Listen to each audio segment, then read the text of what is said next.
오늘은 조금 가능한 짧게 해야 될 것 같아요. 짧게 하고 싶기도 하고. 졸업하는 친구들이 있죠, 다들? 있나요? 없어요? 있어요? 없어요? 있어요? 없어요? 있어요? 없어요? 뭐야? 왜 다 없음? 저 방금 이제 졸업하는 친구, 저희 모실에 있던 친구 왔었는데, 나가기 전까지 뭔가 마무리하고 나가기로 했었는데, 오늘까지 마무리 해본다고 했었는데, 안 해오면은 저한테 RKO 맡기로 했었는데, 안 해왔어요. RKO 뭔지 알아요? 알아요? 그 레슬링 기술이래. 프로레슬링 기술.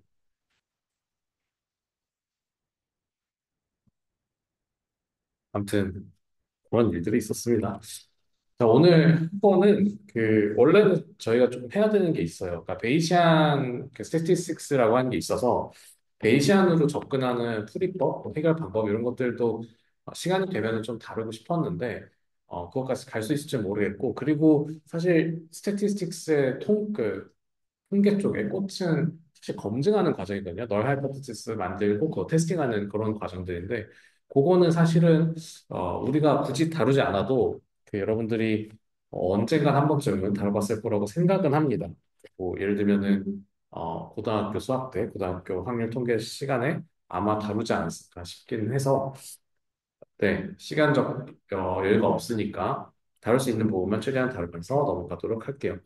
지난 시간에 우리가 배웠던 거는 요 조인트 디스트리뷰션이랑 인디펜던스 코베리언스 코릴레이션 요거를 다루는 그러니까 우리가 확률을 다루게 되면은 그 정의들을 여러 가지를 좀 봤었어요. 그죠? 정의를 봤던 것 중에 뭐 익스펙테이션도 봤었고 뭐 베리언스도 봤었고 이런 다양한 분포들을 그러니까 분포들의 특성을 표현하는 것들에 대해서 배웠었는데 우리가 그것들을 이용해서 조인트 디스트리뷰션, 인디펜던스, 코베리언스 이런 거를 디스크릿 랜덤 베리어블과 컨티뉴스 랜덤 베리어블 모두에 대해서 정해서 쓸 수 있다라는 거를 얘기를 했었고 그거에 대한 첫 번째로 우리가 조인트 디스트리뷰션을 어떤 식으로 우리가 디스크릿이랑 컨티뉴어스에 대해서 정해서 사용할 수 있는지를 얘기를 했습니다.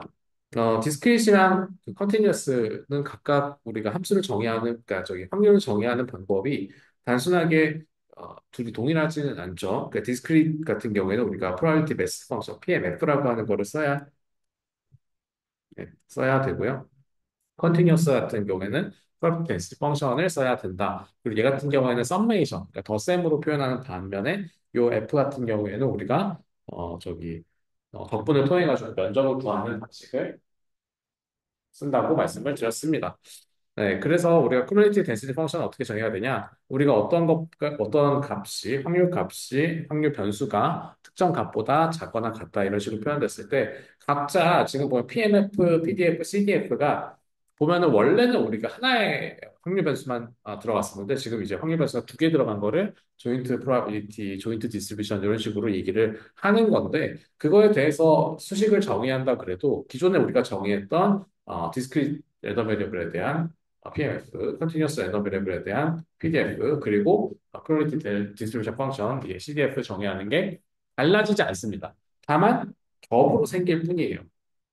겹으로 생긴다는 게 뭔 얘기냐면은 우리가 어떤 X랑 Y가 둘 다 특정한 범위 안에 있다라고 얘기한다고 한다면은, 그러니까 우리가 뭐 예를 들어서 확률에 대한 몇 가지 특징이 있잖아요. 확률의 특징이라고 하는 거는 각각이 0보다 같거나 크고 1보다 같거나 작아야 되고 전부 다 더했을 때 1이 돼야 된다라고 하는 그런 확률의 일반적인 특징에 기대서 우리가 이 X로 존재할 수 있는 게 N개가 있다. Y로 존재할 수 있는 게 M개가 있다고 했을 때 모든 확률 변수의 조합을 다 더하면은 1이라고 하는 확률이 나올 거라는 거 우리가 정의할 수 있습니다. 원래는 어떻게 했어요? 원래 확률 변수가 1이었을 때는 xi에 대한 확률 값을 다 더해서 1이 되는 방식으로 보여줬었는데 이제는 이거를 xi뿐만 있는 게 아니라 yj도 있기 때문에 둘 다 만들어낼 수 있는 모든 조합에 대해서 확률 값을 다 더했을 때 1이 나오는 방식으로 만들어줘야 된다. 수식으로 보면 이렇고 우리가 그림으로 보면 더 쉽다 그랬죠. 우리가 이런 식으로 X랑 Y가 각각 서로 다른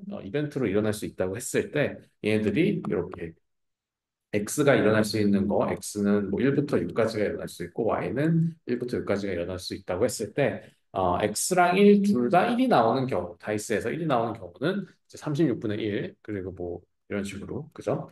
다 만들어줄 수 있는 이런 테이블을 만들었을 때, 당연하겠지만 여기서 일어날 수 있는 사건들의 조합은 X랑 Y의 컨비네이션, 모든 조합으로 표현이 될 수 있을 거고요. 그러면 그 모든 값들을 더해야지만 1이 나와야 될 거고, 요거를 수식으로 표현한 게 요거인 거죠. 그냥 간단하게 모든 칸에 있는 모든 확률값들을 다 더한다를 우리가 수식으로 표현하면 이렇게 되는 거 뿐입니다. 별거 없죠. 다만 이제 컨티뉴어스 조인트 디스트리뷰션 같은 경우는 약간 신경을 써야 된다고 말씀을 드렸었고, 왜 그러냐면은 우리가 이게 단일 변수일 때는 우리가 단순하게 적분을 하면은 어떤 fx에 대해서 적분을 하는 거였어요.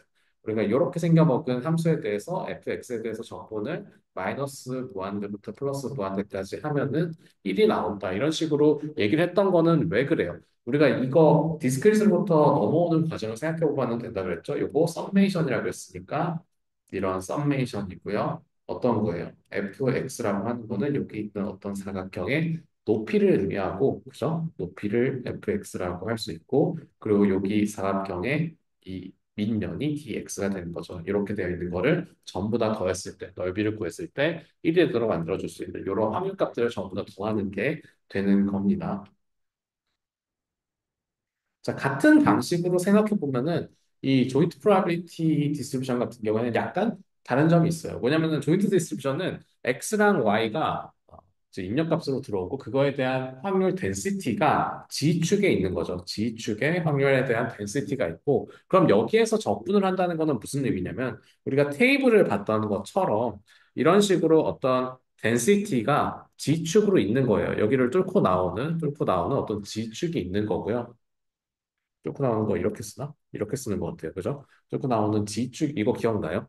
이렇게 하는 거랑 이렇게 하는 거. 여러분들은 언젠가 배웠어요. 그러니까 이게 화살로 보는 건데, 화살이 이 면을 뚫고 나오면 화살을 앞에서 보면 동그라미만 보일 거잖아요. 그래서 이렇게 쓰면 화살이 뚫고 나오는 앞면을 보는 거고, 이렇게 하면 화살이 뚫고 들어가는 뒷면, 화살 깃 달려 있죠? 그 뒷면을 보는 거라고 이런 식으로 표현합니다. 이거 어디서 쓰냐면은 물리학에서 써요. 물리학에서 전선 같은 거, 이 면을 뚫고 올라온다, 막 이런 식으로 유도전류 같은 거 할 때 이렇게 간다, 뭐 이렇게 했을 때 이런 거 있잖아요. 그런 거 표현할 때 이런 방식 많이 씁니다. 어쨌든 우리가 중요한 그 노테이션이 아니라 어쨌든 뚫고 나온다고 했을 때 우리가 이거를 3D 공간상에 그리면은 X랑 Y가 존재할 수 있는 어떤 범위가 각각 있고요. A부터 B 혹은 C부터 D까지라고 하는 범위가 있고 거기에 있는 density는 G축으로 이런 그 높이로 만들어져 있는 이런 면이 생길 거라는 거예요. 뭐 이제 담요 같은 거 던져 놓은 것처럼 높이가 어디서 높고 어디서 낮고 이 높이가 높으면 높을수록 거기서 확률값이 높을 거라는 얘기고 그 높이가 낮으면 낮을수록 이제 그 확률값이 낮을 거라는 얘기죠. 우리가 앞에서 조인트 프로바빌리티를 디스크릿으로 봤던 거에서 넘어갔다고 생각해 보면은 이 수식적으로 이해하는 거를 뭐 수식적으로 이해하는 거에서 디스크릿에서 컨티뉴어스로 넘어가게 되면은 당연히 이렇게 될 거라고 우리가 쓸 수 있는데 좀 더 개념적으로 기하학적으로 이해를 해보자면은 우리가 이렇게 density 펑션이 지축에 저런 식으로 이렇게 굽이치듯이 올라가 있는 상황이라고 하면은 우리가 각각의 확률 변수에 대한 이게 확률 변수에 대한 확률 값이 어떻게 나오냐? x가 존재할 수 있는 범위랑 y가 존재할 수 있는 범위가 있을 거고요. 그죠? x가 존재할 수 있는 범위, y가 존재할 수 있는 범위가 여기서 x가 존재할 수 있는 범위고 y가 존재할 수 있는 범위가 이렇게 있으면은 밑면의 넓이 곱하기 높이를 구하면은 우리가 부피를 계산하게 되는 건데 이 부피 자체가 확률값이 될 겁니다. 왜? 우리가 각각의 확률 변수가 존재할 확률이 이 x랑 dx죠. 정확히는 dy를 곱했을 때 두 확률 변수가 일어날 수 있는 확률값은 여기에다가 density를 곱해야지만 계산이 되고 이거는 우리가 봤던 것처럼 이런 사각 기둥의 부피를 계산하는 수식이 되는 거기 때문에 그래요. 자, 다시 한번 볼게요.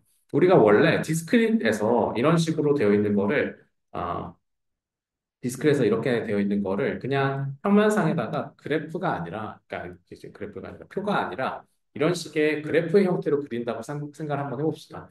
그럼 우리가 x는 지금 x가 1, 2, 3, 4, 5, 6이 있고요. y가 어때요? t라고 되어 있는 2, 3, 4에서 12까지 이렇게 되어 있는 이런 상황인데 요거를 눕혀보자는 거예요. 눕혔을 때 어, 1, 2, 3, 4, 5, 6 이렇게 다 1, 2, 3, 4, 5, 6 나눠져 있고요. 여기도 2, 3, 4 해가지고 12까지 2, 12까지 이렇게 있다고 했을 때 여기 있는 확률값들을 어떻게 표현할 수 있는 거예요? 우리가 사각 기둥으로 표현할 수가 있습니다. 그러니까 2고 2일 때는 2고 2일 때는 0이니까 사각 기둥이 그냥 바닥에 있는 거고요. 그죠? 2고 x가 1이고 y가 2일 때 y가 2고 x가 1일 때는 어떤 높이가 살짝 있는 그 높이가 그 높이가 얼마예요? 36분의 1 정도로 되는 그런 사각형이 확률을 표현하고 있다라고 생각할 수 있습니다. 이런 식으로 만들면은 여기에 막 이렇게 사각 기둥들이 있을 거라고 생각할 수 있는데 여기 뭐 있을 거예요. 근데 이것들을 작게 나누고 나눠서 함수의 형태로 연속적인 형태로 만든 게 요거라는 거예요. 그래서 우리가 실제로는 x가 정의될 수 있는 범위, y가 정의될 수 있는 범위에서 이런 식으로 3차원 공간상에 이런 부드러운 곡면 같은 게 생길 거고 그 곡면에서 우리가 확률을 계산한다고 하는 건 결국에 여기에서 이 사각형의 부피를 계산할 때 사각형 직사각 기둥의 부피를 계산할 때 밑면이 1과 1이라고 가정을 하고 우리가 계산하면은 요 높이 자체가 그러니까 부피가 확률이 되고 높이가 확률이 되는 이런 상태인 거잖아요. 그래서 우리가 부피가 확률된다고 가정을 했을 때 여기에서도 마찬가지로 우리가 특정한 범위 내에서 dx랑 dy라고 하는 그러니까 밑면의 넓이 곱하기 fx라고 하는 density를 곱해서 이 부피가 지금 요 작은 사각 기둥의 확률값이라고 가정을 하면은 우리가 전체 부피 A부터 B까지, C부터 D까지 각각 적분을 두 번 해서 전체 부피를 구하게 되면은 이 곡면이 갖고 있는 전체 부피를 구하게 되면은 확률값이 나올 거라는 것을 생각할 수가 있습니다. 그러니까 이게 이론적으로 우리가 어떻게 접근하냐의 차이예요. 애초부터 PMF에서 PDF로 넘어올 때 우리는 PMF에서 Probability Mass 펑션에서 이 각각의 기둥이 확률값을 의미한다고 얘기를 했는데 그 가까이 기둥이 확률값을 의미한다는 건 다시 말해서 이 기둥의 밑면이 1이고 높이가 확률값이고 다시 말해서 그러니까 넓이가 확률값이라는 거를 가정한 거예요. 그죠? 그렇게 했을 때 우리가 그 기둥들의 높이 합을 구하는 것, 즉 다시 말해서 기둥들의 넓이 합을 구하는 게 우리가 그 PMF에서 전체 확률값을 구하는 거였는데 그거를 PDF로 가져올 때 우리가 어떻게 썼어요?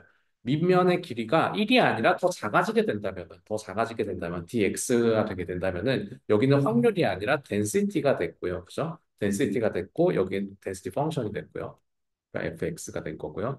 fx에다가 dx 곱해가지고 만들어져 있는 요게 아주 작은 사각형의 넓이가 돼서 이 작은 사각형을 전부 다 더하면은 전체 확률이 됐던 거잖아요. 그죠? 여기서도 마찬가지로 우리가 이런 식의 사각 기둥을 보고서 이게 밑면이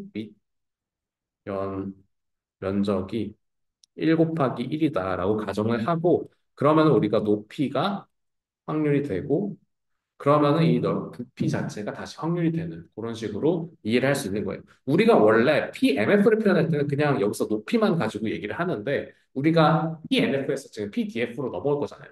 PMF에서는 당연하겠지만 이게 높이 자체가 확률로 정의가 되어 있기 때문에 밑면 면적이 그냥 1이라고 가정을 할 때 부피가 확률되는 걸 알 수가 있어요. 근데 우리가 PDF로 넘어오게 되면은 밑면 면적이 dx 곱하기 dy가 되고요. 그럼 그거에 대응돼서 높이는 뭐가 돼요? 확률이 아니라 density function fxy가 되는 거고요. 그럼 그거에 대응되는 부피는 fxy dx dy라고 하는 이런 부피를 계산했을 때 그 특정 아주 작은 사각형의 부피가 되는 거고 아주 작은 사각형의 확률값이 되는 거죠. 이런 순차적인 이해를 통해서 우리가 디스크릿에서 컨티뉴어스로 넘어오는 게 가능합니다. 요거는 그냥 여러분들이 이런 확률적인 문제를 볼 때 디스크리트한 경우를 컨티뉴어스한 경우로 가져와야 되는 경우들이 종종 있어요. 그래서 이 개념을 좀 잘 알고 계시라고 설명을 드린 거고요. 뭐 실제로 PDF에서 이거 그냥 전개해서 하는 거 뭐 어렵지 않게 왜 이렇게 되는지 이제 이해하실 수 있을 겁니다.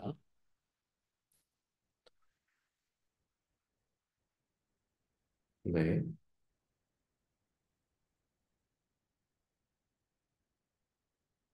넘어가서 네. 그리고 cumulative distribution function이라고 하는 거를 정의할 때도 우리가 앞에서 continuous든지 저기 discrete든지 cumulative distribution function 정의하는 건 별반 차이가 없는데 continuous 같은 경우는 한 가지 특징이 있었어요. 뭐였냐면은 우리가 특정한 함수를 특정한 fx라고 하는 CDF 함수를 미분하게 되면 fx라고 하는 PDF가 튀어나오는 특징이 있었잖아요. 우리가 그러면은 이런 조인트 프로바빌리티 같은 경우에 조인트 디스트리뷰션 같은 경우에 대체 이 CDF를 미분한다면 어떤 일이 일어날까? 정확히는 각각에 대해서 모두 편미분을 해야 됩니다. 요거 표현 무슨 표현이라고 했는지 기억나시죠? 그러니까 우리가 이 fxy라고 하는 게 fxy라고 하는 게 f랑 x 둘 다 변수로 갖고 있는 함수이기 때문에 x에 대해서 편미분하고 다시 y에 대해서 편미분하는 x랑 y 둘 다에 대해서 편미분을 하게 되면은 우리가 그제서야 조인트 디스트리뷰션의 PDF가 나오게 된다라는 뜻이에요. 여기서 좀 노테이션이 그 수학하는 사람들도 그렇고 이제 각각의 학문 분야에서는 그 별로 멋있어 보이지 않지만 멋있어 보이려고 하는 여러 가지 시도를 하거든요. 그러니까 이게 fxy를 두 번 미분했다는 뜻으로 제곱을 위에다가 달아주는 거예요. 실제로 무슨 제곱을 한다는 게 아니라요. 네, 멋있으니까 이렇게 표현을 합니다. 아무튼 네, 그렇습니다. 그래서 이런 식으로 표현을 해서 우리가 fxy라고 하는 PDF, 조인트 디스트리뷰션의 PDF를 얻으려면은 CDF로부터 x랑 y 각각으로 편미분을 해야 된다. 이런 특징이 있습니다. 나머지는 저기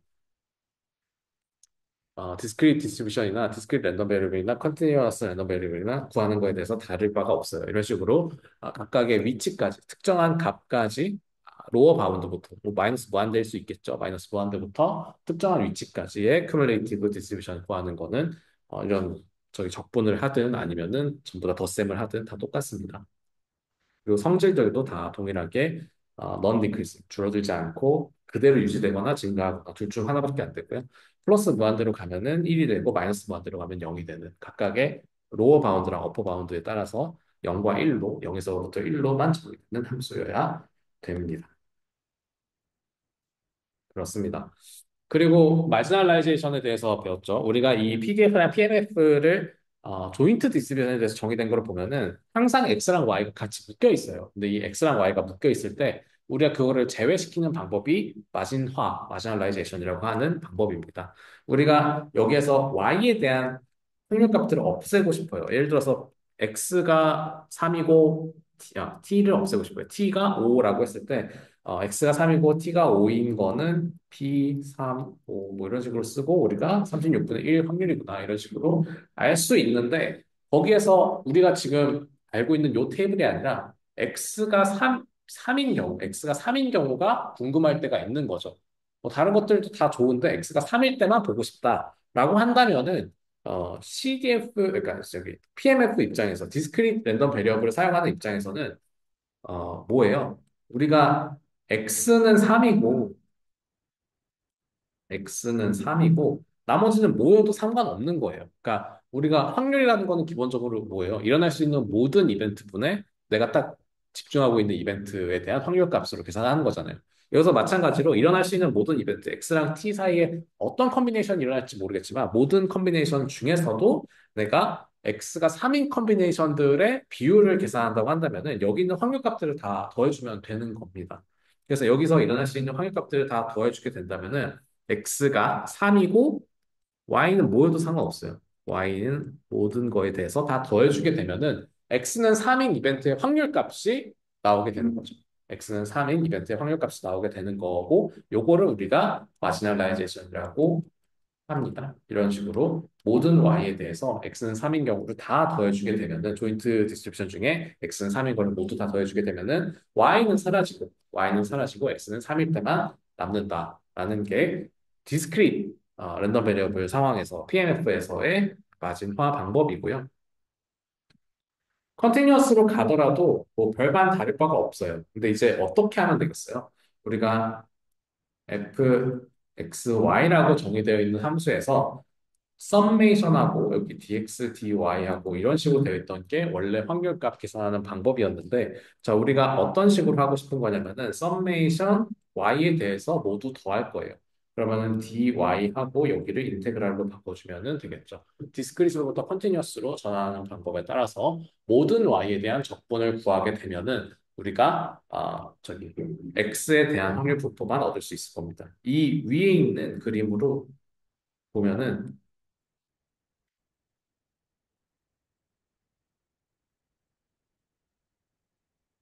우리가 특정 x일 때 여기서 존재할 수 있는 특정 x 범위가 이렇게 있다고 하면 특정 x라고 합시다. 특정 x일 때 얘네들이 어떤 높이를 가지고 이렇게 있는데 여기서 적분을 한다는 거는 여기서 일어날 수 있는 모든 저기 이벤트들의 확률값들을 다 더해서 그러니까 다 더해서 x 쪽에다가 넣어주게 된다는 거랑 동일한 거예요. 그러니까 여기서 이런 식으로 더하는 거나 이런 식으로 더하는 거나 여기에서 적분을 취하는 거나 같습니다.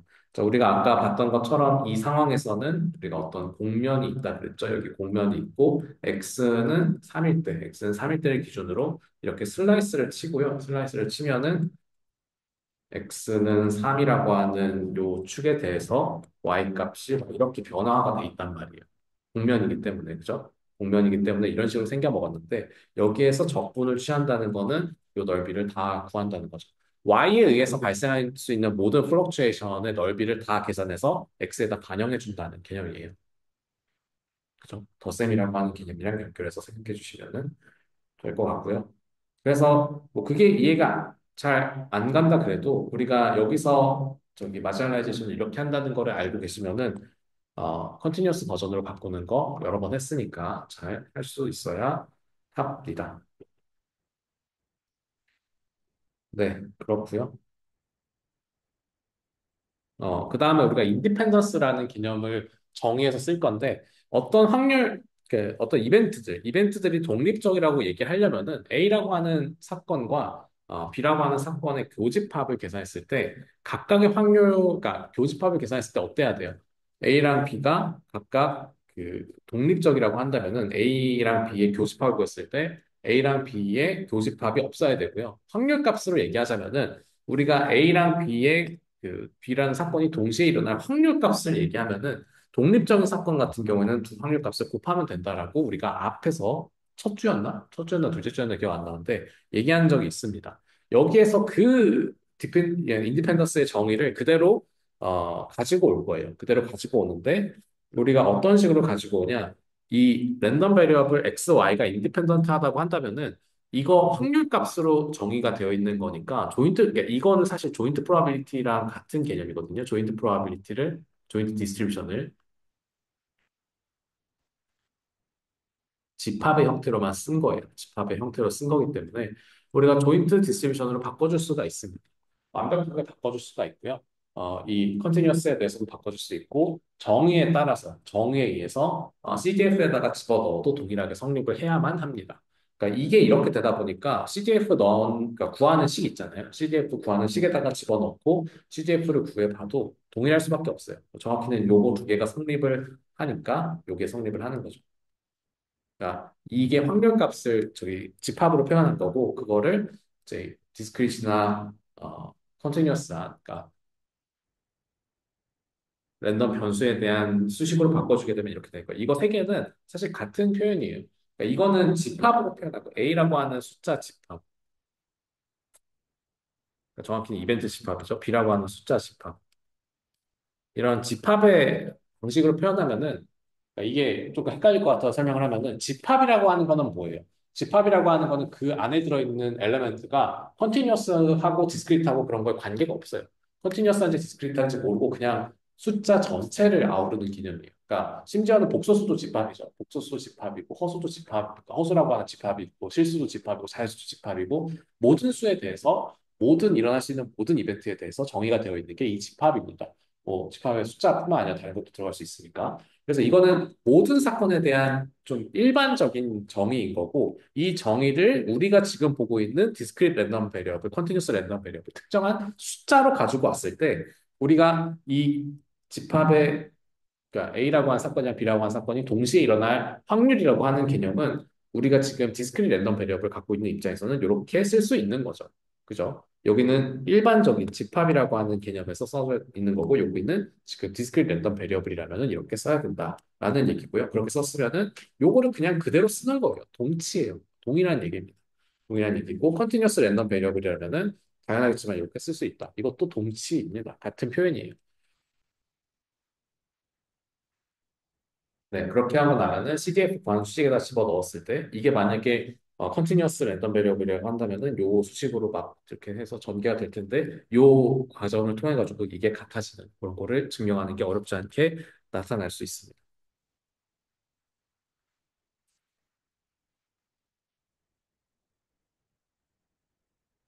네, 그렇고요.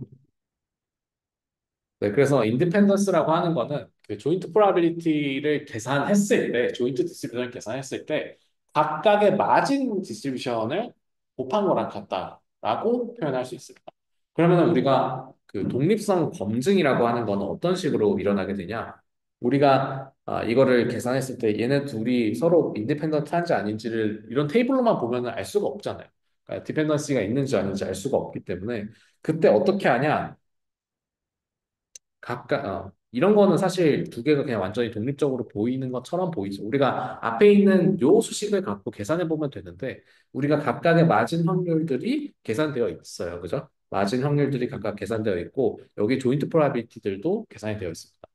하나씩 확인해 보는 거예요. 마진 곱했을 때 이게 나오는지, 조인트 프로바빌리티가 이렇게 나오는지. 그럼 X랑 Y가 인디펜던트한 거를 확인할 수가 있습니다. 그죠? 어떻게 볼 수가 있는 거예요? 얘랑 얘랑 곱했을 때 여기 들어가고, 얘랑 얘랑 곱했을 때 여기 들어가고, 이런 식으로 확인할 수 있는 겁니다. 인디펜던스 하다라는 걸 확인할 수 있고요. 요 같은 경우는 인디펜던트 하지 않은 케이스를 의미하는데, 보시면은, 위에 거 보면은 당연히 모든 그 조인트 디스트리뷰션이 인디펜던스가 만족하는 것처럼 보여요. 이것만 보면 테이블을 구했을 때 맞은 확률 구하면은 여기 있는 거 다 더하니까 이렇게 되고 여기 있는 거 다 더하니까 이렇게 되니까 이거 두 개 곱하면 여기 나오는 거 아닌가? 너무 당연한 거 아닌가라고 생각할 수 있는데 그렇지 않은 예시를 보면은 좀 케이스가 달라지죠. 우리가 앞에서 봤던 X랑 T로 만들어져 있는 요 그 테이블을 보면은 x가 1일 때, x가 2일 때, x가 3일 때 이런 식으로 만들어져 있는 요 마진 확률들은 전부 다 6분의 1로 나오는데 이쪽이 문제예요. 그러니까 2부터 12까지 이런 식으로 나와 있는 확률 분포를 보게 되면은 얘 같은 경우에는 마진 확률 구하면 36분의 1입니다. 자, 벌써 틀렸다는 게 보이죠? 얘가 6분의 1이고 여기가 36분의 1이면은 얘네들이 만약에 인디펜던트 하다고 하면 독립적이라고 한다면은 이거 두 개 곱했을 때 여기에 들어가지 않는 거를 볼 수가 있습니다. 이거를 좀 더 쉽게 알 수 있는 게 뭐냐면은 이런 식으로 이분하게 분포되어 있는 거 말고 이런 식으로 뭔가 있어요. 그러니까 전부 다 같은 높이로 구성되어 있는 게 아니라 뭔가 이상하게 생겨먹었을 때는 디펜던스가 있는 거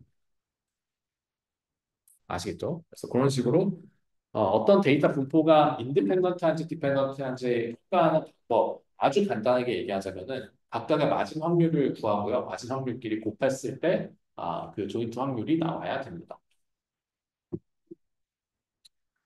그거를 저기 테이블 같은 거를 봤을 때 디스크릿 랜덤 베리어블에서 볼 때는 훨씬 더 편했는데 컨티뉴어스 랜덤 베리어블로 가면 약간 머리가 아파질 수 있어요. 약간 머리가 아파질 수 있지만 아주 머리 아프지 않겠죠. 자, 이걸 할 때 우리가 개념은 그대로 이해하면 됩니다. 마진화하고 인디펜던스 체크하면 되거든요. 마진화 어떻게 한다고 했어요? 우리가 앞에서 그냥 저기 여기서는 다 더했었는데 여기서는 적분하면 됩니다. fx에 대한 함수를 얻겠다고 하면은 fxy에 대해서 모든 거에 대해서 y로 적분하면 되고요. fy를 계산하려면은 fxy를 dx로 적분하면 됩니다. 그렇게 적분해서 얻은 얘네랑 얘를 곱해봤을 때 얘가 그대로 나오는지를 체크해보면 돼요. 그죠? 여기 보면 제가 답을 미리 체크해놨는데 네, 한번 해보시면은 어렵지 않게 구할 수 있습니다. 네, 뭐 x에 대해서 y에 대해서 적분하고 x에 대해서 적분하는 거 할 수 있죠? 할 수 있죠? 그러니까 4분의 1 y 4제곱 이렇게 되는 거니까 이 y에 대해서 미분해서 y에 대한 적분 y에 대한 이거 1번만 풀어볼까요? y에 대한 적분하면은 4x제곱 y 제곱을 dy에 대해서 하면은 4x제곱하고 y 4제곱하고 4분의 1 되니까 요거 날라가고 x제곱 y 4제곱 이런 식으로 되고 뭐 맞나? 맞죠? 네, 4x제곱 y 세제곱 모든 y에 대해서 하니까 이게 근데 저게 정의가 안 됐구나. 그 범위가 정의가 안 된대. 범위 정의를 해서 해야 되구나. 그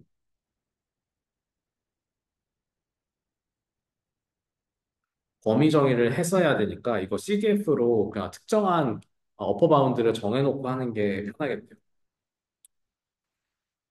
그런 식으로 네, each of range is rectangle chosen so that 이렇게 되어 있는데 이게 범위가 딱 명시되어 있는 게 사실 계산하기 편하긴 하거든요. 그러니까 예를 들어 뭐 어디부터 어디다 0부터 1이다 이런 식으로 정의가 되어 있는 게 편한데 여기서 정의를 안 하는데 정의가 되어 있으면 직접 구해봤을 때 딱 나오는 걸 알 수 있을 텐데 그렇지 않으면 해석을 해야 돼서 좀 귀찮으니까 넘어갈게요. 해보시면은 뭐 어렵지 않게 나오는 거 볼 수 있을 겁니다. 그래요. 그렇고요. 그러니까 이게 적분해가지고 요 y 4제곱에 들어가야 되는 그 범위를 알아야지 우리가 그 저기 상수가 나오고 그 상수가 나와야지만 얘네 둘을 곱했을 때 이게 앞에 붙는 숫자가 4가 되는지 아닌지 이런 거 평가할 수 있는데 그거가 좀 숫자가 없으면 어려워서 넘어가도록 하고요. 자, 그 다음에 코베리언스라는 개념이 있습니다. 우리가 앞에서 베리언스라고 하는 개념이 뭐였어요? 익스펙테이션으로 정의가 됐었죠, 베리언스는. 익스펙테이션으로 x랑 평균 사이의 편차, x랑 평균 사이의 차이를 계산하고 그거에 대한 제곱의 익스펙테이션으로 정의가 됐습니다. 평균과의 편차를 계산하고 제곱을 해서 익스펙테이션을 씌운 거를 우리가 베리언스라고 했었는데 코베리언스는 뭐냐면은 우리가 특정한 x랑 y라고 하는 두 개의 랜덤 변수가 있는 우리 같은 상황에서는 그냥 단순하게 x 하나만 갖고 하는 것도 아니고 y 하나만 갖고 하는 것도 아니고 x랑 y가 둘 다 변화하고 둘 다 얼마나 베리언스가 같이 커지냐 같이 작아지냐를 보기 위한 방식이에요. 우리가 x에 대한 평균값도 있고 y에 대한 평균값도 있는데 x가 커질 때 x의 편차가 커질 때 y의 편차도 같이 커지냐 아니냐를 측정하기 위한 방식입니다. 그래서 얘네들이 two 랜덤 베리어블 베리 투게더 같은 그러니까 두 개의 랜덤 변수가 같이 커지고 같이 작아지는지를 보는 거예요. 예를 들어서 x가 파지티브 코베리언스라고 하는 거는 뭘 의미하겠어요? 여기서 x가 뮤보다 크고 y가 뮤보다 클 때만 파지티브가 나와요. 그죠? x가 뮤보다 큰데 y가 뮤보다 작으면은 x가 뮤보다 큰데 y가 뮤보다 작으면은 뮤 y보다 작으면은 이걸 두 개 곱했을 때 음의 값이 나오는 거죠. 마이너스 값이 나오니까 파지티브 코베리언스가 안 나올 겁니다. 마찬가지로 얘가 0보다, 그러니까 뮤보다 작으면은, x가 뮤보다 작으면은, y 역시도 뮤보다 작아야지만 포지티브 코베리언스가 나올 거예요. 그러니까 이게 왜, 그러니까 얘네들이 베리 투게더, 그러니까 서로 같이 변화하는지를 측정하는 그 기준이 되는지 아시겠죠? 그러니까 둘 다 크거나 둘 다 작아야지, 둘 다 크거나 둘 다 작아야지만 포지티브가 나오기 때문에 코베리언스, 둘이 같이 변화하는 거를 볼 수 있는 겁니다. 네거티브 코베리언스에서는 x가 뮤보다 크고 y는 뮤보다 작을 때 혹은 반대로 x가 뮤보다 작고 y가 뮤보다 클 때를 의미합니다. 둘이 부호가 달라야지만 마이너스가 나오기 때문에 그래요. 반면에 그 포지티브도 네거티브도 아닌 거는 뭐가 있겠어요? 제로 코베리언스가 있을 겁니다. 제로 코베리언스 같은 경우에는 이 x 마이너스 뮤도 0이고 y 마이너스 뮤도 0이고 x나 y나 둘 다 0인 경우 혹은 y가 막 뮤로부터 편차가 막 발생하고 그러든 말든 간에 x는 0이고 그러니까 뮤랑 같고 이런 식으로 나오는 개념들이 이 제로 코베리언스가 될 겁니다. 둘 중에 하나가 0이 되는 경우들을 우리가 제로 코베리언스가 될 텐데 그거는 뭐냐면은 y가 편차가 아무리 크고 막 저기 막 마이너스 무한대부터 플러스 무한대까지 간다고 하더라도 x가 그거랑 상관없이 그냥 평균값에 그대로 있으면은 0에 가깝게 나올 거예요. 0이 나올 수밖에 없는 거예요. 그러니까 마찬가지로 x가 막 마이너스 무한대부터 플러스 무한대까지 막 날뛰어도 y가 그냥 평균값에 있으면은 x랑 전혀 상관없이 y는 계속 평균값에 머물러 있다고 한다면은 그러면은 걔네들의 코베리언스가 없다라고 얘기를 할 수 있고요. 네, 여기서 표현하기로는 x 마이너스 뮤 요거를 계산했을 때 얘가 플러스인지 마이너스인지가 y 마이너스 뮤에 대한 정보를 아무것도 안 줄 때를 우리가 제로 코베리언스라고 얘기를 하고 그 그러니까 특징들이 여기 나와 있는데 사실 다른 거는 그냥 여기 있는 익스펙테이션에다가 집어 넣으면 그냥 쉽게 다 구할 수 있는 거거든요. 근데 딱 하나 좀 주의해야 되는 거 집중해서 좀 알아두면 좋은 거는 5번이에요. 그러니까 x랑 y가 인디펜던트하다고 한다면은 코베리언스를 계산했을 때 반드시 0이 나와야 됩니다. 네. 근데 이게 5번, 6번을 좀 주의해서 보시면은 이 컨버스가 true가 아니다. 그러니까 이 역으로 얘기하는 그러니까 이 if 코베리언스가 0이라고 한다면은 베리어블은 인디펜던트냐라고 얘기하는 거는 맞지 않을 수도 있어요. 그러니까 코베리언스가 0이라고 해서 반드시 인디펜던트인 건 아니에요. 근데 인디펜던트라면은 코베리언스는 0이 나와야 된다라는 특징을 갖습니다. 그래요. 그 코베리언스가 0일 때, 그러니까 인디펜던트라면 코베리언스가 0이라는 거를 한번 보면은 우리가 여기에서 얘네들이 지금 얘는 디펜던트 하네요. 디펜던트 하니까 얘는 예시로 볼 수가 없고 디펜던트 하네요. 그러니까 디펜던트 한데 코베리언스를 계산해 보는 거예요. 그러니까 역이 성립하는지 아닌지를 보는 예시인데 지금 여기 보면은 얘가 인디펜던트 하지 않다는 거를 보는 거는 이 마지막 분포를 곱했을 때 나오는 확률 값이 조인트 확률 값이랑 같지 않기 때문에 우리가 이거 인디펜던트 하지 않다고 얘기를 할 수 있는 거죠.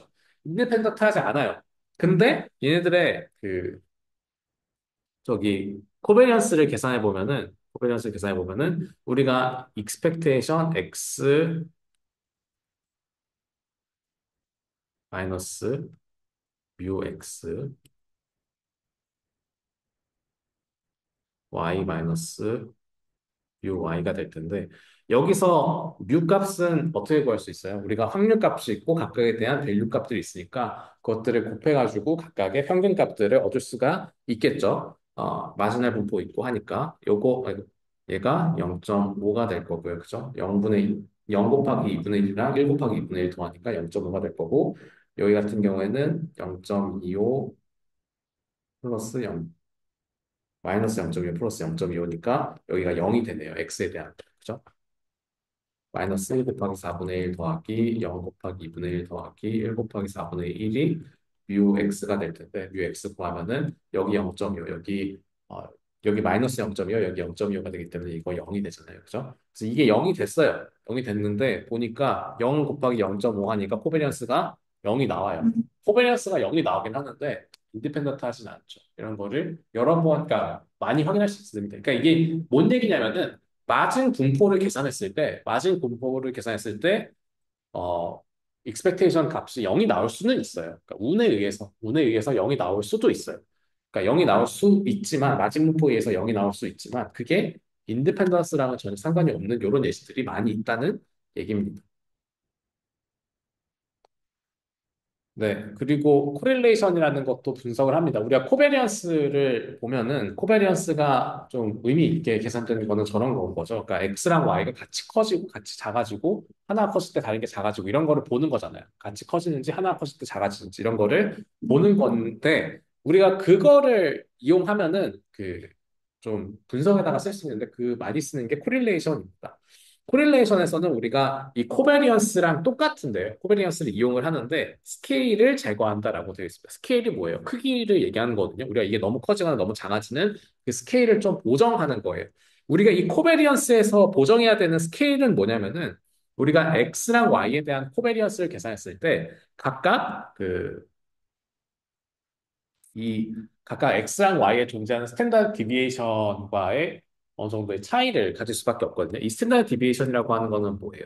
익스펙테이션 루트 씌우고 익스펙테이션 x 마이너스 뮤 x의 제곱을 한 거잖아요. 그죠? 그래서 뭐 절대값 이런 거 무시하고 쓴다면은 x 마이너스 뮤 x가 이제 어 저기 표준 편차 시그마가 될 텐데 그죠? 이런 식으로 될 텐데 우리가 요거를 계산했을 때 얘네는 지금 expectation x 마이너스 뮤 x y 마이너스 뮤 y 이런 식으로 되니까 여기에다가 요거를 달아준다는 거는 expectation x 마이너스 뮤 x expectation x 마이너스 뮤 y 마이너스 뮤 y 이거를 해준다는 거잖아요. 이거는 뭐예요?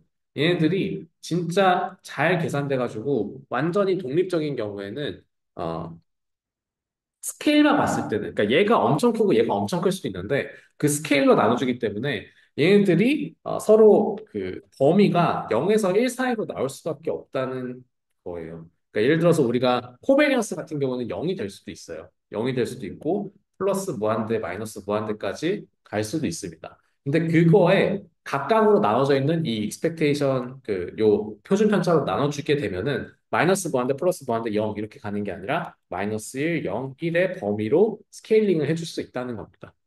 뭔 말인지 아시겠죠? 그러니까 x랑 y가 완전히 동일하게 그 성장하는 동일하게 거의 동일한 의미를 갖고 있어서 같이 커지는 상황에서는 그것들에 대한 각각의 표준 편차로 나눠주게 되면서 얘네들의 스케일이 어떤 플러스 무한대로 커지는 게 아니라 그 스케일로 보정이 돼서 둘이 퍼펙트한 코베리언스를 갖고 있다. 퍼펙트하게 하나 상승하면 다른 게 100% 상승한다라고 한다면은 우리가 그걸 1로 만들어주고 반대로 하나가 증가하면 다른 하나가 감소한다라고 했을 때 그거를 마이너스 1로 만들어주는 이 사이즈에 대한 보정을 해줄 수 있기 때문에 우리가 그거를 스케일을 제거한다라고 하는 거예요. 이게 생각해 보면은 y가 그러니까 어떤 아이디어로 생각하면 좀 직관적으로 이해할 수 있냐면은 우리가 여기서 얘기했던 이 x에 대한 저기 x에 대한 그 표준 편차가 x 마이너스 뮤 x라는 거는 기억을 하시고요. 여기서 우리가 좀 직관적으로 이해할 수 있는 거는 y가 ax 같은 녀석으로 들어오는 거예요. ax로 들어왔다는 건 뭐냐면은 x랑 사실상 다를 바가 없는 거예요. a랑 y랑 x가 사실상 다를 바가 없기 때문에 우리가 이거 코베리언스 함수에다가 집어 넣으면은 ax 마이너스 a 뮤 x 이런 식으로 되는 거죠. 그래서 a가 앞에 들어가고 expectation x 마이너스 뮤 x의 제곱으로 들어가고 그다음 여기가 요거 시그마 x고 마찬가지로 시그마 y가 ax 마이너스 a 뮤 x의 expectation으로 들어가기 때문에 a 뭐 이런 식으로 되기 때문에 이렇게 되는 겁니다. 그럼 얘네 두 개 사라지고 이거 한 게 사실상 요거랑 같아지기 때문에 날라가거든요. 그러니까 만약에 y가 ax인 상황이라는 게 뭐냐면은 퍼펙트한 경우, 퍼펙트. 그러니까 사실 우리가 몰랐을 뿐이지 y가 x랑 완전히 동일하게 상승하고 있다. 동일하게 스케일링하는 그러니까 x가 증가함에 따라서 y도 그러니까 ax처럼 동일하게 퍼펙트하게 같이 증가하는 관계를 갖고 있다고 한다면은 요게 이런 식으로 식이 전개가 돼서 결국에는 요게 1이 되거든요. 그러니까 코릴레이션 1이라고 하는 거는 진짜 우리가 몰랐지만 x랑 y가 완벽하게 동일한 거였다는 가정에서 1이 나온다는 거예요. 뭔 말인지 아시겠어요? 그러니까 반대로 이 a가 마이너스 a가 된다. a가 이미 양수일 때 마이너스 a가 되면은 마이너스 1이 나옵니다. 그러니까 이 1이나 마이너스 1이 나온다는 거는 우리가 어떤 관계가 있는지는 모르지만 x랑 y 사이에 어떤 관계가 있는지 모르지만 x가 증가할 때 y가 그거에 그 다른 버전처럼 그냥 ax 한 것처럼 y가 ax 한 것처럼 그대로 증가할 때 우리가 코릴레이션을 1로 놓을 수 있도록 스케일링하는 거를 요 코릴레이션이라고 합니다. 스케일링 해가지고 코베리언스를 스케일링하는 거를 우리가 코릴레이션이라고 얘기를 하고요. 요거 보면은 요거 뭐라고 읽는지 아세요? 피어슨 코릴레이션 코에피션트라고 부르기도 하고 로우라고 읽기도 합니다. 네.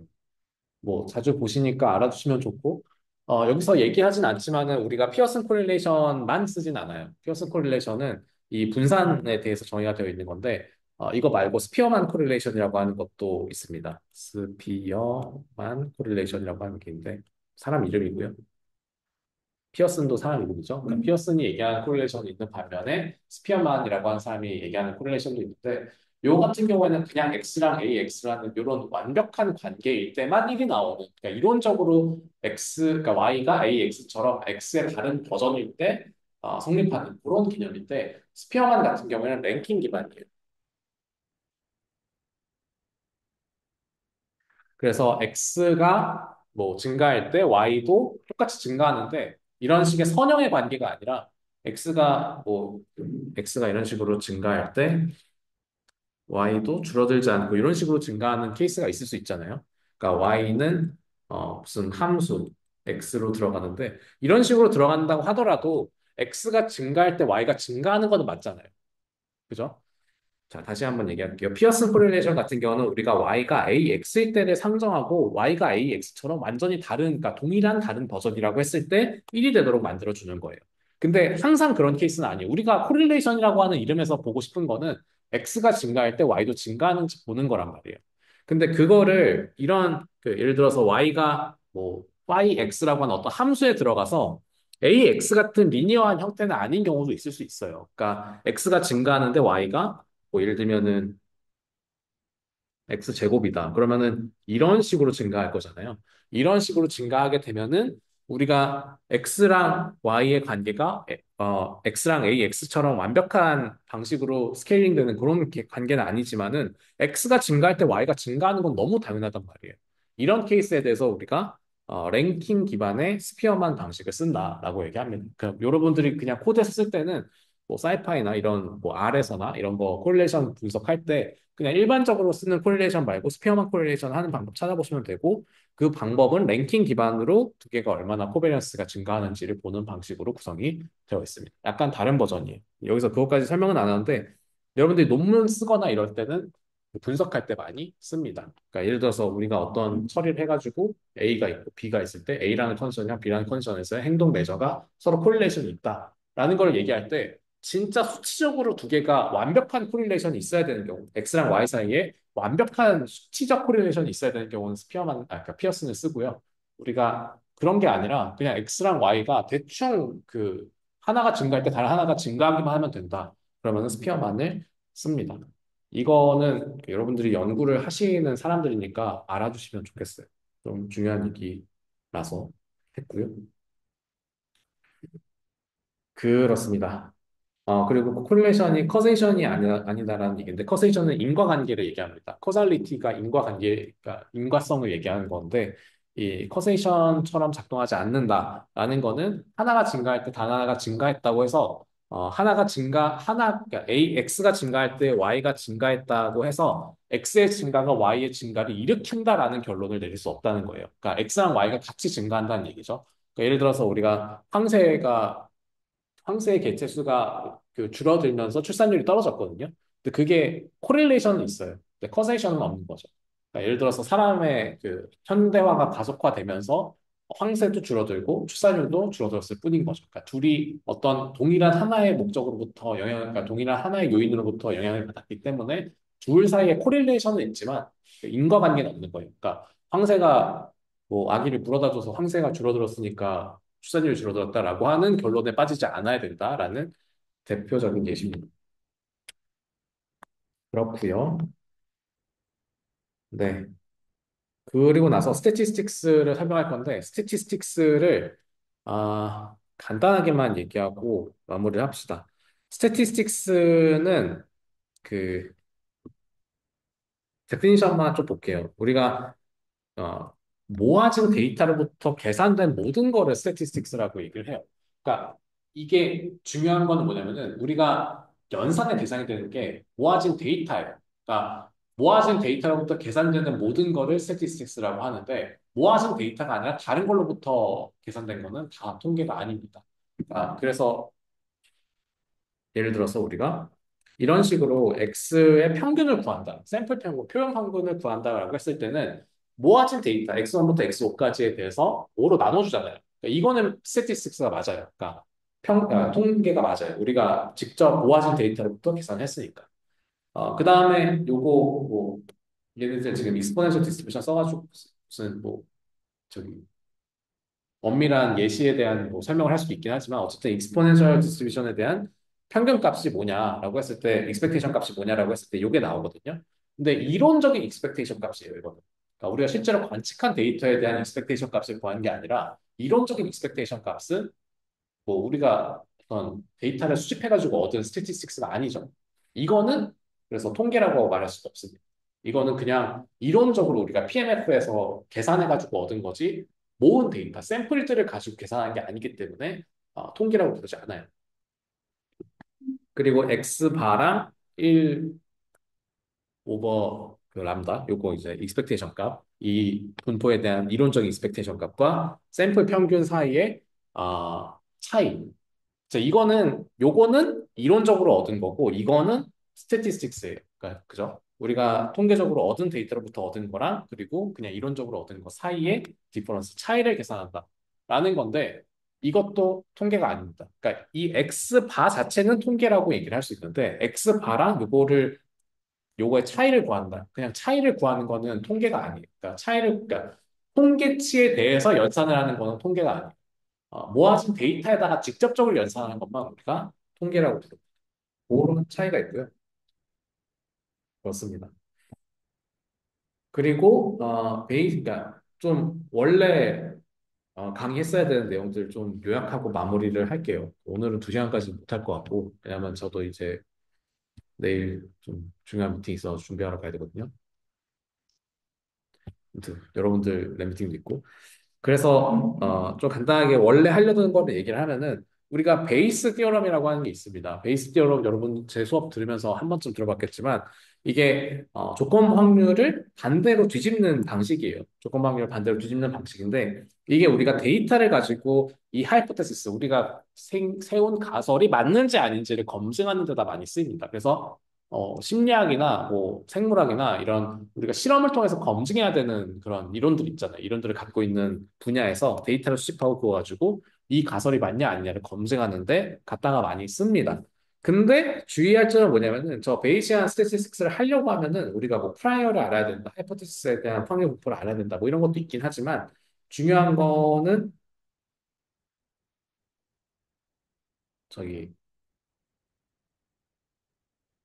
우리가 그런 식으로 곱해지는 확률 분포에 컨저게이트 프라이어라고 하는 게 알려져 있어요. 그러니까 우리가 컨저게이트를 뭐라고 하는지 모르겠는데 한국어로 이제 컨저게이트 프라이어라 그래서 우리가 베이시안 스태틱스를 베이시안 인퍼런스를 보면은 우리가 어 베이시안이 다시 나오지 않나?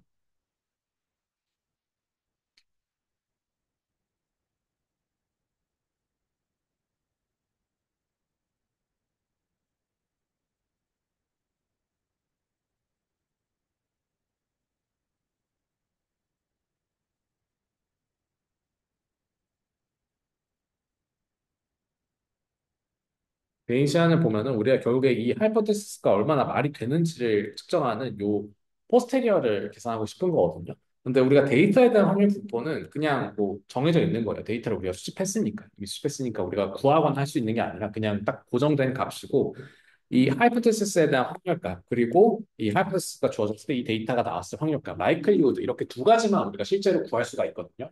뭐 정확히는 라이클리후드만 계산할 수 있고 이 프라이어 같은 경우는 구할 수가 없어요. 우리가 어떤 가정이 있지 않는 한. 근데 우리가 컨저게이트 프라이어라는 개념은 뭐냐면은 우리가 어떤 분포를 얘기했을 때 여기 보면은 H라고 하는 확률 분포가 나오면은 그 H를 조건으로 써서 어떤 데이터에 대한 확률 분포가 나오잖아요. 예를 들어서 내 데이터가 가우시안으로 분포했다고 치면은 이 가우시안을 만들기 위한 H라고 하는 하이포테시스가 분포해야 되는 확률의 형태가 정해져 있습니다. 그게 컨저게이트 프라이어의 개념이에요.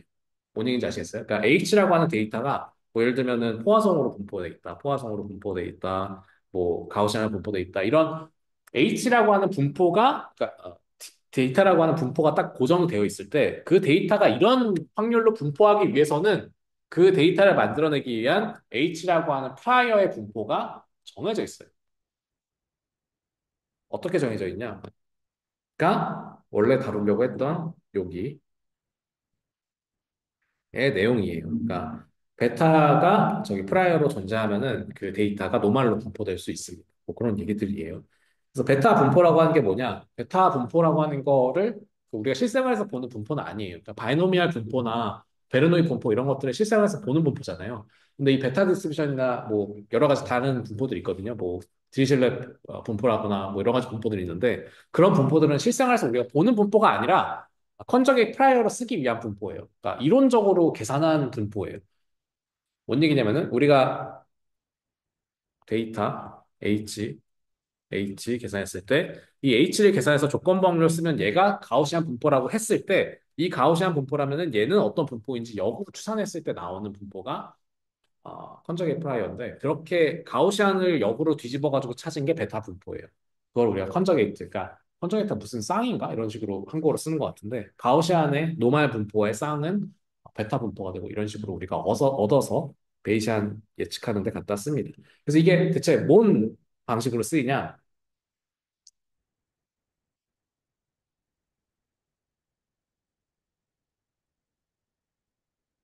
네, 베타 분포로부터 어떤 그 베타 분포는 세타에 대한 확률 분포, 세타라고 하는 랜덤 변수에 대한 확률 분포로 나오는데요. 세타에 대한 랜덤 그 확률 변수가 나오면은 그거를 여기에다가 집어 넣어줘서 그 다음 라이클리후드를 계산하는 데 씁니다. 라이클리후드 분포가 베타를 쓰면 노말이 아니라 바이노미얼이니까 바이노미얼이 나오고 아웃션의 목적의식 뭐지?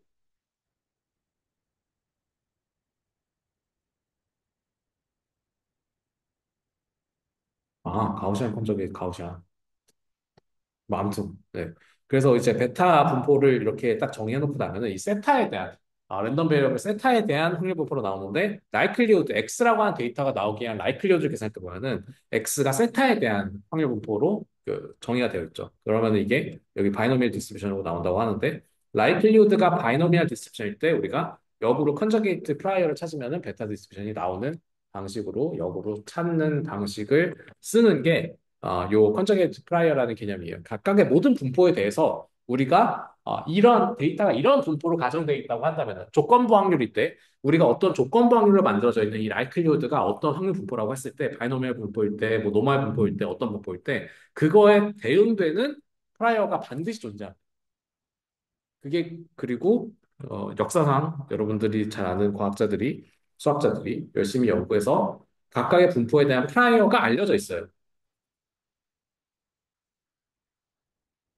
그러면은 프라이어를 알고 있으면 우리가 그 라이클리후드 분포를 알고 있으면은 프라이어가 뭔지를 정할 수 있고 라이클리후드랑 프라이어 분포를 알면은 그거에 대한 포스테리어 분포를 구할 수가 있습니다. 그 지점에서 제가 설명을 삐끗했는데 베타 분포가 저희 가우시안에 대한 프라이어로 작동하는 게 아니라 가우시안 분포 같은 경우에는 특징이 뭐냐면은 가우시안은 프라이어, 라이클리후드, 포스테리어 전부 다 가우시안으로 쓸 수가 있어요. 그러니까 이게 좀 특이한 지점인데 프라이어 분포가 세타에 대한 랜덤 변수에 대해서 우리가 프라이어 분포가 이런 식으로 정의가 되어 있다고 하면은 이 세타가 그대로 라이클리후드 분포를 정의하는 데 쓰이고 이 라이클리후드 분포를 통해서 나온 녀석이 다시 여기 포스테리어 계산하는 데 쓰일 수가 있는 이런 형태로 구성이 되어 있고 이 정확히는 프라이어랑 라이클리후드의 관계를 통해서 포스테리를 얻었을 때 여전히 가우시안 분포로 나온다는 점이 가우시안 분포의 특이한 점 중에 하나죠. 그렇습니다. 그래서 노말 저기 컨저게이트 페어를 갖고 있다 이런 식으로 얘기를 해요. 그래서 베타 베르노이, 뭐 노말, 베타 바이노미알, 베타 지오메트릭 이런 식으로 여러 가지가 있는데 이 베타 분포라는 게 왜 특이한지 사실 설명을 해야 돼요. 그러니까 베타 분포라는 게 다른 다양한 분포들의 컨저게이트 프라이어로 등장을 합니다. 그러니까 우리가 그 베타 분포라고 하는 것도 거기에다가 확률 변수, 파라미터를 뭘 넣는지에 따라서 확률 분포가 되게 달라질 거잖아요. 근데 그거에 따라서 서로 다른 분포의 프라이어로 등장할 수 있는 되게 어, 말랑말랑한 분포 중에 하나입니다. 실제로는 어떤 데이터의 분포를 의미하지 않음에도 불구하고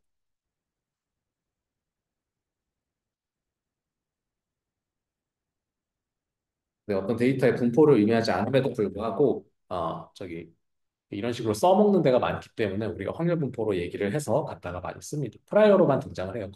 거의 베타는 이제 프라이어로만 등장을 하지만 이런 식으로 써먹을 때가 많이 있습니다. 네, 그래요. 그래서 그런 것들을 사실은 좀 설명했어야 되는데 시간이 좀 부족해서 설명을 하지 못했고요. 네. 그래서 여기 그냥 간단하게만 보시니까 그러니까 사실은 이건 좀 자세하게 나중에 배워야 되는 거고 간단하게 이 정도만 알아두시면 나중에 찾아서 보는 데는 큰 문제 없을 겁니다. 우리가 어떤 분포가 있으면은 결국에는 라이클리후드를 알고 싶은 거예요. 우리가 데이터를 그러니까 맥시멀 라이클리후드 에스티메이션 여러분 생각해 보시면 우리가 관측하는 거는 데이터밖에 없단 말이에요. 우리가 관측하는 데이터밖에 없기 때문에 데이터가 어떻게 분포되어 있는지를 보고 이 데이터의 분포를 최대화시키기 위한 그 저기 하이포테시스를 찾아야 돼요. 하이포테시스에 대한 프라이어 분포를 찾아야 돼요. 근데 만약에 내 데이터가 바이노미얼로 분포가 되어 있는 데이터라고 한다면은 그거에 대한 쌍으로 베타 확률, 그러니까 하이포테시스 분포는 베타 분포로 존재한다는 걸 알고 있는 거예요. 그래야지만 지금 라이클리후드가 바이노미얼로 라이클리후드가 계산될 수 있으니까. 네, 그래서 베타 분포에 대한 파라미터를 찾아서 우리가 하이포테시스에 대한 확률 값이 어떻게 된다라는 거를 얻을 수가 있고요. 그런 방식으로 작동하는 로직이에요. 노말 분포에 대해서는 노말 분포의 평균 값이 이 프라이어 노말 분포로부터 튀어나오면 되고 이런 식으로 이 컨적의 쌍 그 위키에 찾아보면 진짜 많이 나와요. 뭐 가우시안 인버스 뭐 어쩌고 저쩌고도 있고 저기 디리실랩도 가우시안 분포에 대한 쌍으로 등장하고 뭐 여러 가지 분포들 쌍이 있습니다. 사람들이 분석해 놓은 것들이 여러 가지가 있어요. 그렇습니다. 라이클리후드랑 컨저게이트 프라이어 페어 이런 것들이 매니아더 여러 개가 있다. 그래서 우리가 사용하는 것들이 많이 있어요. 감마 분포라거나 노말 분포라거나 이런 걸 다시 프라이어 쌍으로 써가지고 익스포넨셜 하는 거기도 하고 그렇습니다. 그래서 그런 것들 이용해서 우리가 저 하이포테시스가 얼마나 말이 된다 안 된다를 테스트하는 데 갖다 쓰겠죠. 당연히. 그러니까 우리가 이 라이클리후드랑 프라이어 갖고 결국에 얻는 거는 포스테리어고 포스테리어는 뭐예요? B 하이포테시스 기분 데이터가 된단 말이에요. 이 하이포테시스가 얼마나 말이 되냐 안 되냐를 평가하는 거예요. 예를 들어서 그 하이포테시스가 말이 되는 정도가 0.05 미치다. 그러면 기각을 하는 거죠. 그널 하이포테시스가 말이 안 되니까. 그죠? 그런 식으로 만들어져 있는 게 여러분들이 통계적으로 베이시안을 사용해서 검증하는 방법들이에요. 그거를 사실은 디테일하게 배워야 되는데 디테일하게 하면은 한 시간이 아니라 어, 한 네다섯 시간은 필요할 것 같아가지고 어차피 방학 때 못할 것 같아서 이런 정도로만 어떤 개념이 있다, 어떤 것들을 더 해야 된다라는 것만 설명하고 마무리를 하겠습니다. 여러분들이 그 논문을 읽다 보면 이 컨저게이트에 대한 내용이 나올 때가 있어요. 컨저게이트에 대한 내용을 여기서 한번 들어놓고 나면은 얘네가 뭘 하고 싶구나 이 정도를 이해할 수 있으면은 충분할 것 같아요. 네, 그러면은 오늘 여기까지 하고 이제 다음 주부터는 그 수업 목 전부 다 저기 다음 주부터는 아니죠. 다음 주는 이제 아래를 해야 되고 아래를 수목 전부 다 해서 마무리하는 걸로 하도록 하겠습니다. 네, 그럼 오늘 여기서 마치도록 하겠습니다. 수고하셨습니다.